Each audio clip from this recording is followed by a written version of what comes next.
friends. Today I will be sharing with you 15 new releases that I'm excited to read this summer.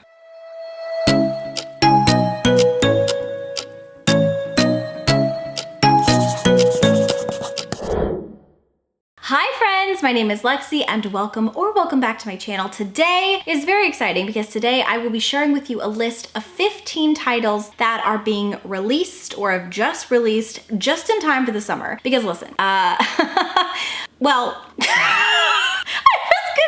I only buy books 2 times a year, but that is such a lie. However, what I will say is that while I buy books all of the time, because it has now become my identity, I have 2 favorite seasons for book buying. The first is quite obviously fall, okay? Like, I love that spooky shit. That is my time to thrive, you know what I mean? Give me all the spooky shit, give me all the cozy fall vibes, give me all the Gilmore Girl vibes, and give me all of the scary monster stuff. That is just, it's the best time to be alive, in my personal opinion. But my second favorite time to go book shopping is gonna be during the summertime. I have absolutely no plans to travel this summer, and I don't need to because I have books. Literally, give me a stack of books and I don't need anything else. Every single year, ever since I was a kid, my very favorite thing to do was to go to my very favorite bookstore locally and just buy randomly whatever popped up and then fill up my tote bag and either go to like the lake or a pool or just like a friend's couch and just devour worlds in books. And so because of that, I wanted to share with you a couple of the new releases that are coming out that I think sound great and would be maybe really fun to read by a pool or a lake or on vacation. I'm not going on vacation,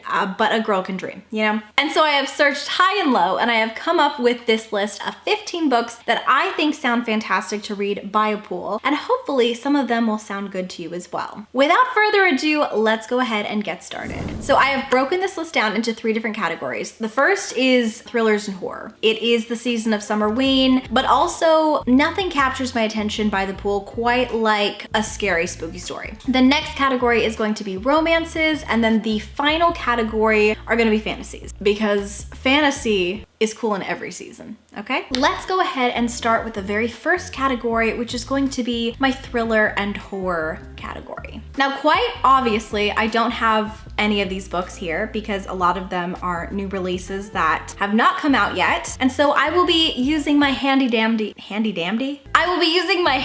dandy laptop. So if I look down at all, I'm just reading like some of the synopsis and stuff. The first thriller that I want to read this summer is The Only One Left by Riley Sager, which is a thriller that comes out June 20th. I freaking love Riley Sager, but I also love books that take place in Maine. My refrigerator, I swear to God, it scares the shit out of me. I freaking love Riley Sager, but I also happen to love anything that takes place in Maine. And this is a thriller by Riley Sager that takes place in Maine, so it's an automatic buy. It says, now reduced to a schoolyard chant, the Hope family murders shocked the Maine coast one bloody night in 1929. While most people assume 17-year-old Lenora was responsible, the police were never able to prove it. Other than her denial after the killing, she has never spoken publicly about that night. It's now 1983 and home health aide Kit arrives at a decaying Hope's End to care for Lenora after her previous nurse fled in the middle of the night. In her 70s and confined to a wheelchair, Lenora was rendered mute by several strokes and can only communicate with Kit by tapping out sentences on an old typewriter. One night, Lenora uses it to make a tantalizing offer. I want to tell you everything. The vibes already are literally perfect for summer.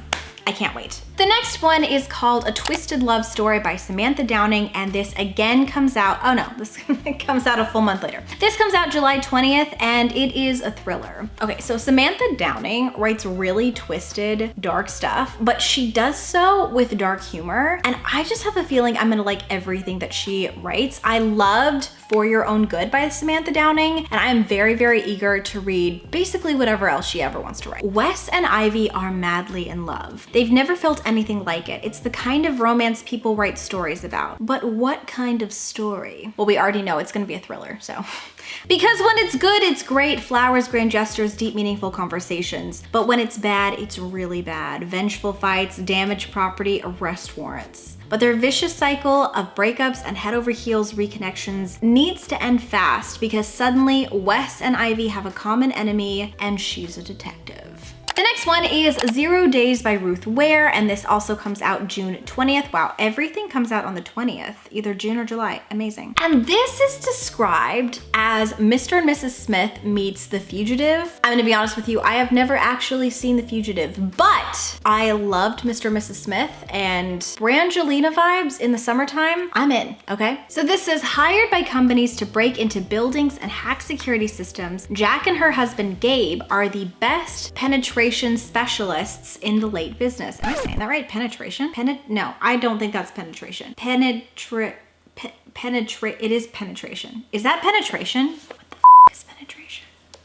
I mean, I know what oh God. I feel like I'm saying that word wrong. Penetration. Yeah, I guess everything has a double meaning. All right. Hired by companies to break into buildings and hack into security systems, Jack and her husband Gabe are the best penetration specialists in the business. But after a routine assignment goes horribly wrong, Jack arrives home to find her husband dead. To add to her horror, the police are closing in on their suspect, her. That just sounds really good. The next one is called Mr. Magic, and it is by Kirsten White. And honestly, like, this is like Barney, but with magic, but make it murder, which is a weird combo, but I'm really into it. Who is Mr. Magic? Former child stars reunite to uncover the tragedy that ended their show and discover the secret of its host in this dark supernatural thriller. So it says 30 years after a tragic accident shut down production of a classic children's program, Mr. Magic, the 5 surviving cast members have done their best to move on. But just as generations of cultishly devoted fans still cling to the lessons they learned from the show, the cast, known as the Circle of Friends, have spent their lives searching for the happiness they felt while they were on it. The friendship, the feeling of belonging, and the protection of Mr. Magic. This already sounds really dark and terrifying. I'm into it. Okay. But with no surviving video of the show, no evidence of who directed it or produced it, and no records of who the beloved host actually was, memories are all of the former Circle of Friends has. Then a twist of fate brings the castmates back together on a remote desert filming compound, blah, blah, blah. So they're all gonna like film, and I think they're gonna find out like the secrets of Mr. Magic. Honestly, I'm excited. I'm really,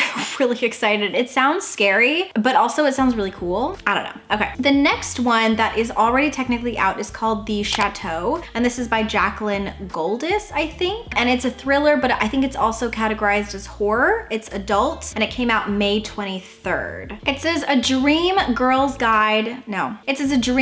trip to a luxurious French chateau devolves into a deadly nightmare of secrets and murder in the stylish, twisty thriller for fans of Lucy Foley, Ruth Ware, and Lisa Jewell. And this particular book is about a group of friends who are all invited by their friend Serafina, I think? Seraphine, maybe. And while they are there, their friend is brutally murdered, and they have to figure out who did it. I love the fact that this is all gonna take place on a girls' trip in a chateau in the summertime. Yes. Next up is a YA thriller slash horror slash thrasher, and that's called You're Not Supposed to Die Tonight by Kaitlyn Bayron. This is giving me like classic 90s movies thrasher vibes, you know what I mean? Like, it kind of reminds me of I Know What You Did Last Summer, which I think those movies are so fun. So this book is about Charity, and Charity goes to a camp where the camp counselors basically all have roles in sort of like a fake thrasher game. And I think all of the campers are kind of a part of this game. And so Charity actually is cast as like the victim, I think. So she has to kind of outrun all of the killers or something like that. But while she is there at this camp counselors are disappearing one by one, and it doesn't seem like such a game anymore. I just feel like this book is going to be perfect to read in the middle of summer around a campfire with some s'mores. It just sounds like a really good time, you know? And then the final horror that I want to read actually comes out in August. I want to say August 2nd. It's by Kate Alice Marshall, and it's called The Narrow. And specifically this one I feel actually would be really, really good in the fall time, but it does come out in the summer, so I might just read it in the summer. I haven't decided. But we've got like ghosts, haunted boarding schools, dark academia, dark secrets, sapphic. It sounds really, really cool. I love everything from Kate Alice Marshall, and I can't wait to read this one as well. As soon as I saw that it was about a haunted boarding school, honestly, I was completely sold. Now let's go on to summer romance. The first romance that I'm really excited to read this summer is Happy Place by Emily Henry, and this is of course already out. I'm gonna be honest with you, anything by Emily Henry is automatically going on my summer TBR, okay? Because I love everything that she writes. All I know about this book is that it's like a fake dating situation. Apparently there were two people who were engaged and now they've called off their engagement, so they have to pretend to still be engaged while going to their summer lake house with all of their besties. I already really love the vibes of like the summer beach house or lake house or whatever with a bunch of friends. I don't know how I feel about second chance romances specifically, so I don't know if I'm gonna like it, but I do trust Emily Henry, so we'll see. The next one sounds so cool. Okay, so it's called The 7-Year Slip by Ashley Poston, and this comes out June 27th, and it's an adult romance with also like a sprinkling of magic. And this particular one is about a woman who I think inherits her grandmother's apartment, I wanna say, and her grandma says that the apartment exists in like a pinch of time, and she ends up falling for a guy who I think is from 7 years, either in the past or the future, which explains the title, right? So we're dealing with like a romance, but also it's a romance that's like supernatural because technically the timelines are fully crossed, which I think is so interesting. So one is from the past and one is from the future. And I think I'm gonna like this because I love books that play around with time specifically. I don't know what it is, but I love glitches in time. So from this book, I'm hoping for angst, I'm hoping for heartbreak, and I'm hoping for someone to explain string theory. That's a scientific term, so sorry for being super nerdy. Also, hit me up if you want to talk quantum physics. Okay. And now let's go ahead and move on to the final portion, which is going to be all fantasy. The first fantasy that I really want to read is out everywhere, except that you can't buy it. And that is The Fourth Wing by Rebecca Yarros. This is a book that everyone is talking about. It's adult high fantasy. It's out now. It came out in May. It has exploded on the internet. It's a book about dragon riders going to a magical elite academy. And my God, do I want to read it? But like, you cannot buy it anywhere. You can't buy it on Amazon. It's fully sold out at every single bookstore in my town, but that's fine. I'm literally just gonna get the e-version. I can't wait anymore. I need to read this book. Next up is a book that is also out now, and it's called The Wishing Game, and this is by Meg Schaffer. Yes. So this says years ago a reclusive mega best-selling children's author quit writing under mysterious circumstances. Suddenly he resurfaces with a brand new book and a one-of-a-kind competition offering a prize that will change the winner's life in this absorbing and whimsical novel. I am so excited for this. First of all, it has quite a few like phrases or things that I just get super excited about in books. For some reason, I love reading about like children's authors. I don't know why. I think it's like fascinating to read about fictionalized children's authors. I don't know.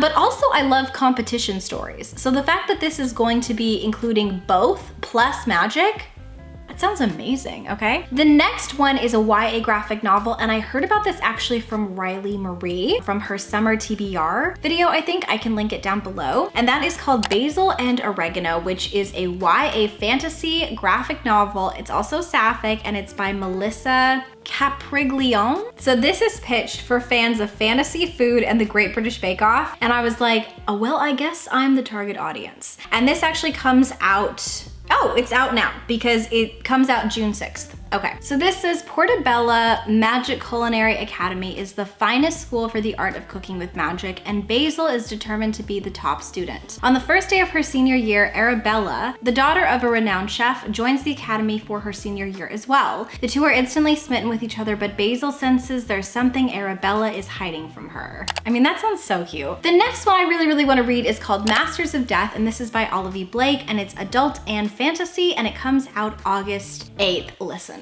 Literally anything by Olivia Blake is an automatic buy now. I loved Alone with You in the Ether. I am currently reading One for My Enemy and like eating it up. I could care less what this is about. I think this is about like vampires who are real estate agents or something. I don't care. I'm gonna buy it. It says Viola is a struggling real estate agent and a vampire, but her biggest problem currently is that the house she needs to sell is haunted. The ghost haunting the house has been murdered, and until he can solve the mystery of how he died, he refuses to move on. one. Literally perfect. And the final book I am so excited to read is by T. Kingfisher. I love T. Kingfisher so much, and it is called Thornhedge. It's fantasy. It comes out August 15th, and I feel like honestly anything that comes out in August could be read in fall. So it does have very much fall vibes, but it does come out this summer. So it says, there's a princess trapped in a tower. This isn't her story. Meet Toadling. On the day of her birth, she was stolen from her family by the fairies, but she grew up safe and loved in the warm waters of fairyland. Once an adult though, the Fae ask a favor of return to the human world and offer a blessing of protection to a newborn child. Simple, right? But nothing with fairies is ever simple. I'm really excited to read this because I loved Nettle and Bone by her so much, and I just can't wait to read her next fairy tale-esque book. And I think you guys, that's it. Those are 15 of my most highly anticipated books that are coming out this summer,